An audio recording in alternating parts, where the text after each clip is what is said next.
Hello everyone, welcome back to RCS Builders. So back down here again. Got a couple projects coming up this week, but trying to get some videos ahead a little bit for y'all before I start that, so that throughout. So hopefully I can keep on going with this as well. Plus also just so I try and keep pushing myself towards it. I believe, of course, last time was down here. The main thing it did was cut this off and got rid of that from leaning on the house next door. And then other than that, I think I basically just delivered material and talked to y'all a little bit about that. So this right here is actually the kits for the anchors that I'm going to use to anchor in the outside rim joists, the ones on the two sides of the house, not the one in the back. The one in the back we've already done, of course, through that tie joist right there.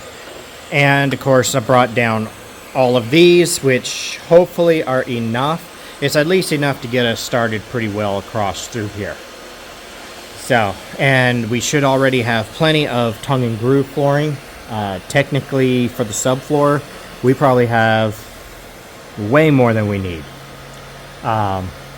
It's left over from some other jobs, and I'm probably going to be able to take a lot of it back out of here, which is fine. When I did the rim joists in the way back beginning and this, I did kind of mark over there. You can kind of see where those floor joists are going, those lines and the X's.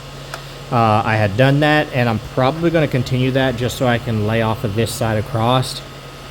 Except for where my walls are going to go, I'm going to adjust for that. But otherwise, first thing I'm going to need to do is cut some of these floor joists. Should be able to just get it close, cut these down to size, and then put them in. I'm just going to work my way this way that I'll use them up. So I'm going to get started with that here in just a moment.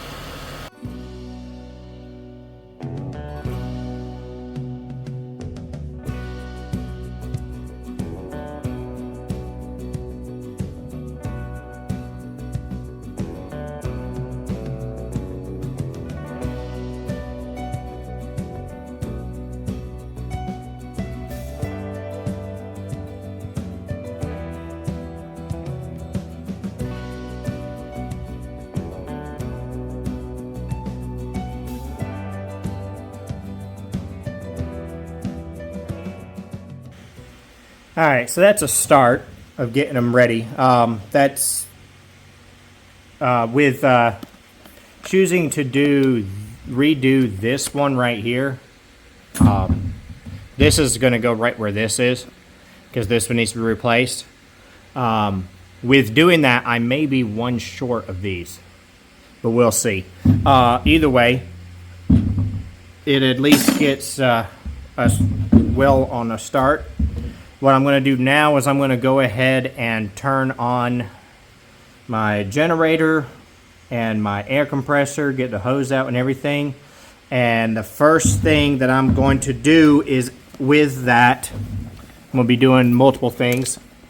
One thing is I will be nailing all of these drop beams. So of course I put screws in it, but that's temporary. For the shear strength that's needed, I'm going to go ahead and now add a set of nails in between each of those sets of screws, all the way down on both sides on all three beams. I'm going to do that. After I do the beams, I might go ahead and nail down that edge down through there, that back side, all of those, because those are good to go. Then come back and try and tear this out depending on time. I think that's what I'm going to do. So, thanks to my wife for reminding me to bring out my fan, because that does make it a whole lot nicer. However, when I'm over there cutting anyways, and when I'm nailing over there. But when I'm doing these beams, I can't really carry it with me. I also brought this right here is a little bitty fan. You might have heard it on a couple of videos, just running while I'm talking or in the background. It kind of goes up under your shirt and it's supposed to help cool you off. It works okay as long as you're standing straight. I'll say that much. Which unfortunately, for the most part, when you're doing all this work, you're not. If as soon as you are at any kind of an angle, a lot of times it doesn't actually hit on you at all. So I might try to figure some way to rig it up better at some point. But this fan, at least, is really nice.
Alright, so that's one more step done.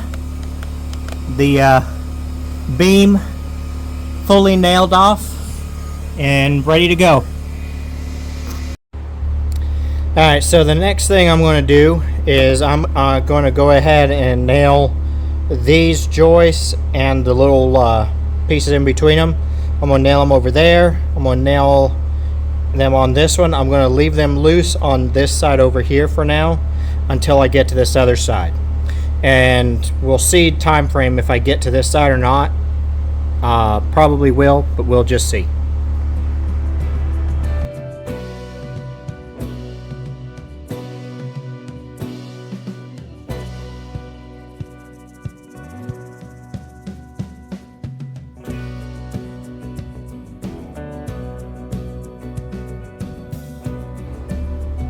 Alright, so that's those all nailed off. Not sure if you could see basically, but these little spacers, which also help keep the joists from twisting, they're staggered on top of that beam. So that makes it easier to nail them from both sides. So just one sets on one, then flips to the other. Same thing I'm going to do with the other spots. So I think I'll have to look at my time frame real quick. But I believe next thing I'm going to do is go ahead and try and replace this bad one here. And if I can get that one out and replaced, then I can work my way across.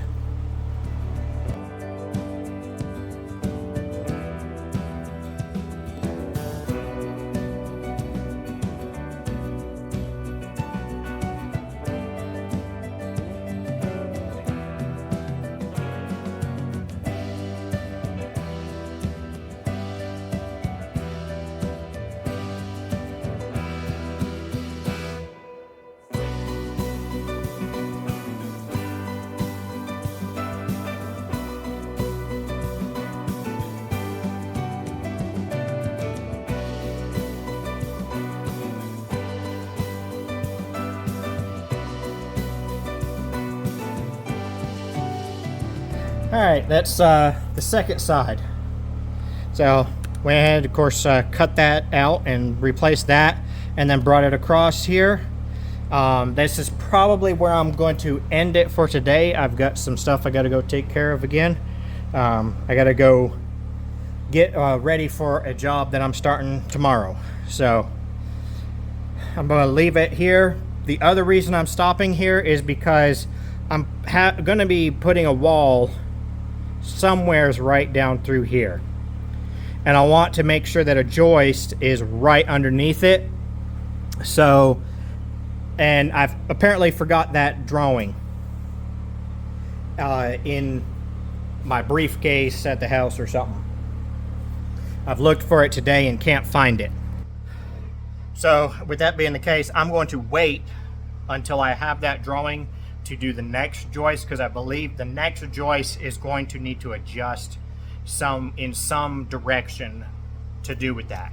The other thing, I guess next time I come down, I'll probably bring I need at least one more 2x8 16 feet long, because I need some over there. I might just go ahead and bring 3, because also it just depends on the layout. I might need one more joist across here, set of joists across here than what I'm counting off doing the 6 down center. So that being the case, I'm going to stop here. I've got a couple extra pieces of the spacers that I cut out of the others. I mean, the cutoffs are pretty much trash. They're too small for any headers that I really need. So there's no point in just throwing it away when I can use it for a spacer. So try to use everything I can. But like I said, I'm gonna just pick up and then go take care of those things. I still think at least I got a decent little bit done. Hopefully plenty for this video. Next time, hopefully we can finish the floor joist and put down the subflooring on all of this back section. And I don't know, depending on time, maybe we'll build some walls. We'll just see how that goes. If I'm going to do that, I think I need to bring some pressure treated 2x4s as well. So we'll see. But hope you've enjoyed watching today. Like, subscribe, and I'll see you the next time.